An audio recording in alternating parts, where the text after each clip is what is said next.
আজকে রোদ হলেও ঠান্ডা, ঠান্ডা আছে, আজ ঠান্ডা বেশি। আকাশে মেঘের ভাব কেটে গেছে। আর এই যে সকালের চা, মুড়ি, এই চাল ভাজা, এই সকালের খাবার হয়ে গেল। আবার খানিক পরে ভাত বসিয়ে দেবো। আমি সেই জায়গায় যাব তোমার ছেলেকে ডেকে, যেখানে কালকে ব্যাগটা রাখা হয়েছিল। আমি একবার নিজে গিয়ে খুঁজে আসবো, বুঝেছো? যদি পাঁচিলের ওই পিঠে পড়ে যায়। আমি ঠিক কালকে, দাঁড়াও, ওই জায়গাটায় ওই দেখো ছাই ছিল বলে এই জায়গাটায় দাঁড়িয়ে শুট করেছিলাম। সোহিনীর হাতে দিলাম, এই জায়গাটায় শুট করেছি, সোহিনীর হাতে দিলাম।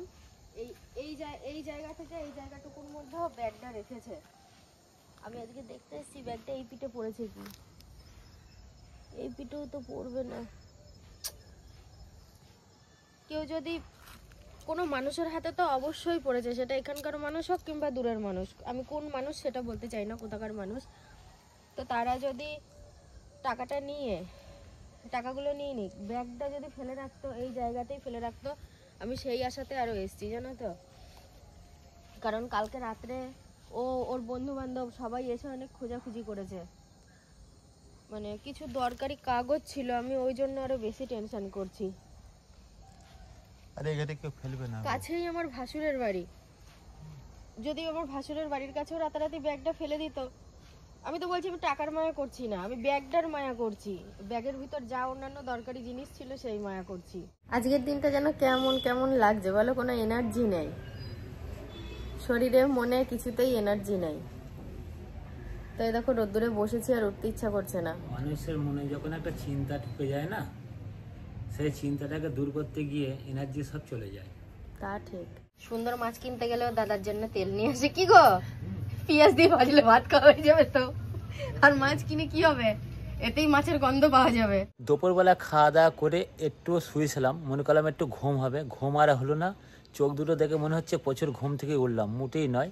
টিভি দেখছিলাম আর তোমাদের দিদি ভাইকে বললাম কিনা আমি এখন উঠবো, একটু বাথরুমের দিকে যাব। তা বললে জল নেয় বাথরুমে, এক বালতি জল নিয়ে গিয়ে বাথরুমে যেও। ঠিক আছে, বাথরুম থেকে আসার পরে আবার একটুখানি তোমাদের দিদি ভাইকে নিয়ে বেরোতে হবে। তা একটা কথা ওর সাথে বলছিলাম, টিভি দেখছি আর গল্প করছি, যে আমার এই গায়ের গেঞ্জিটা কত বছর হলো। ও বললো 6 বছর হয়ে গেল।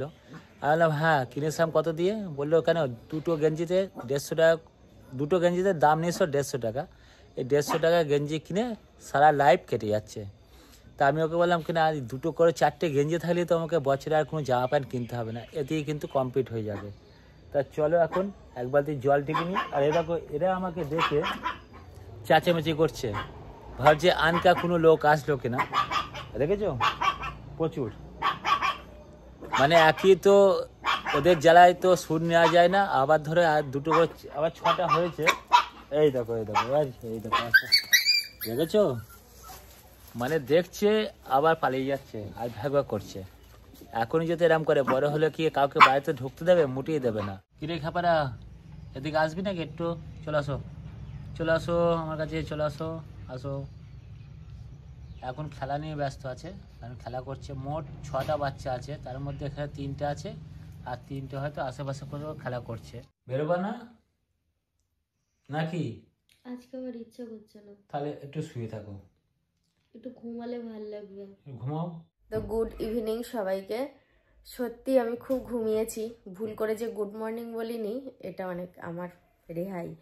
কারণ আমি ঘুম থেকে উঠেই ভাবছি প্রথম সকাল হয়েছে, মনে মনে ভাবছি। তারপরে দেখছি এই সবাই মানে রাস্তায় ঘোরাঘুরি করছে, সুন্দর, সোহিনী।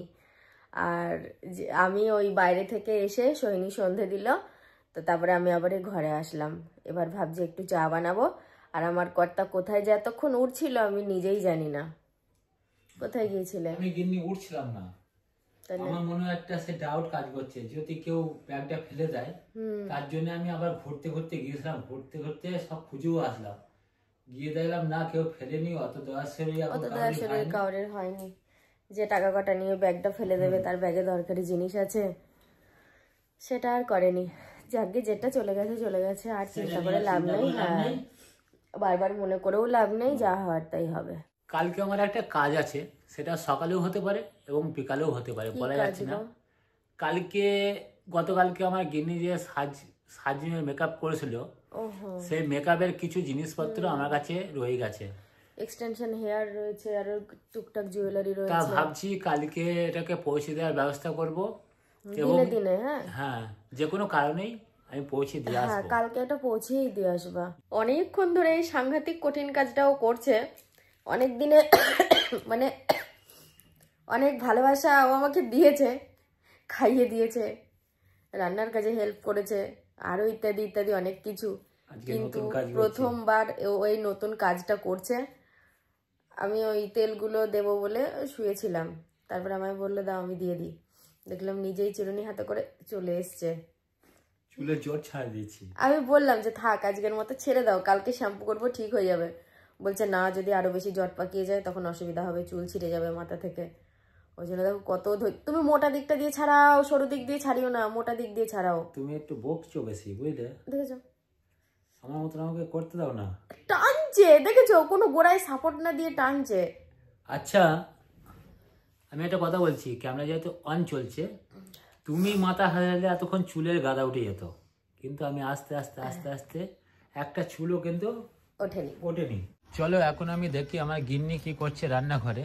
রান্নাঘরে যতটা সম্ভব চা বানাচ্ছে। আরে চা বানাচ্ছি তো, আমি কোথায় যে রাখলাম চায়ের কৌটোটা খুঁজে পাচ্ছি না, দিয়ে প্যাকেটে বাড়তি চা ছিল সেইটা বের করে ও নিয়ে গিন্নি, আসলাম। গিন্নি একটুখানি ওঠো, আমি তোকে দেখাচ্ছি। ওঠো ওঠো একটুখানি, ওই দেখো মাছটার দিকে তাকাও, পিলারের উপর দিয়ে তাই তো, দেখো চা পাতা ওখানে তোলা আছে। মনে হয় মা তুলে রেখেছে, আমি হয়তো রেখেছো? এখানে রেখে চলে গেছি। পেয়েছো? হ্যাঁ পেয়েছি। তাহলে চা পাতা পেলে হ্যাঁ, তাহলে আমি সমাধান করে দিলাম। তুমি সমস্যার সমাধান করে দিলে। আচ্ছা এখন এই যে দুধ গুলবো চায়ে। তাহলে একটু চাটা আমার বেশি হবে, হ্যাঁ এর জন্য চাটা বেশি হবে। হ্যাঁ অবশ্যই হবে, তুমি তো চা খাও না, তুমি যদি খাও তো দেবো।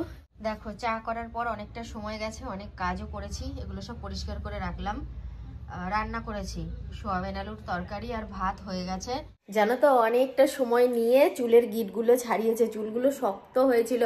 আজকে তো শ্যাম্পু করতে পারলাম না, তো ওই জন্য আসলে কি বলতো আমার মানে ঠান্ডা লেগে জ্বর জ্বর ভাব ছিল, একটা প্যারাসিটামল খেয়েছি, তারপরে পেটে ব্যথা হচ্ছিল সেই ওষুধ খেয়েছি, দিয়ে সব মিলিয়ে মিশিয়ে আজকে আর তেমন জল ঢেলে স্নানও করিনি, শ্যাম্পুও করিনি মাথায়। তো ওই জন্য অনেকটা অসুবিধা হচ্ছিল, যাক অনেকটা ধৈর্য ধরে ছাড়িয়েছে, কালকে শ্যাম্পু করে নেব। আর আমার কর্তা আসুক ততক্ষণ আরো কিছু কাজ আছে, আমি সেগুলো সেরে রাখি। কি গো রাত্রিবেলা ঘর পরিষ্কার করছো, কেউ আসবে নাকি? কিরকম কথা বলো, ঘর পরিষ্কার করতে হলে কাউকে আসতে হয়, কেউ আসলে ঘর পরিষ্কার করে? সেটা আমি তো ভাবছি যে সব পরিষ্কার করেছো, লাইট জ্বেলেছো। লাইট জ্বেলেছি আমি বাইরে, এর আগে একটা শুট নিয়েছি সেই জন্য লাইট জ্বেলেছি। আর বিষয়টা হচ্ছে ওই বেলায় তো আমার শরীরটা অতটা ভালো ছিল না, সেভাবে রান্নাও করতে পারিনি, শুয়েছিলাম, কাজও করতে পারিনি, ওই জন্য ভাবলাম এবেলায় যখন শরীরটা ঝরঝরে লাগছে একটু হাতের কাজগুলো সেরে রাখি। এখনই পা গুলো পুরো বরফ হয়ে রয়েছে, বাইরে থেকে জল টল ঘেটে এসছি, দিয়ে মনে হচ্ছে পায়ের আঙুলগুলো শক্ত হয়ে রয়েছে, আরো ঠান্ডা পড়লে যে কি হবে কোনো ঠিক নেই। তো আমি শুয়ে পড়েছি। তোমরা দেখো কাঁপছে, মানে এত ঠান্ডাটাও পড়েনি এখনো যে কাঁপার মতন। না না, আমি কলে গিয়েছিলাম না, ওই জন্য হাতে পায়ে জল দিয়ে ধুয়ে এসেছি। আমার আবার বাতিক আছে, মানে বাইরে যতবার যাবো ততবার পায়ে জল দিয়ে ভালো করে ধোবো, তাতে শীতই হোক আর গরমই হোক, ওই জন্য আর রাতে পা গরম হয় না। একটু বড্ড মুশকিলের ব্যাপার, মোজা পড়তে পারি না বারবার। তারপরে মিষ্টি আছে, মিষ্টির রস আছে, ওগুলো মেখেছো? আমি গ্লিসারিন মাখি তো শীতকালে, দিয়ে বলে কি ওটা তো খুব মিষ্টি, ওটা মিষ্টির রস। তাহলে কি আজকের মতন ভিডিওটা? হ্যাঁ, সোয়াবিনের ঝোল দিয়ে গরম গরম ভাত খেয়ে নিয়েছি, পেট ভরে শুয়ে পড়েছি, ঘুমাবো, আবার কাল সকালে দেখা করবো, কেমন? তো চলো, গুড নাইট।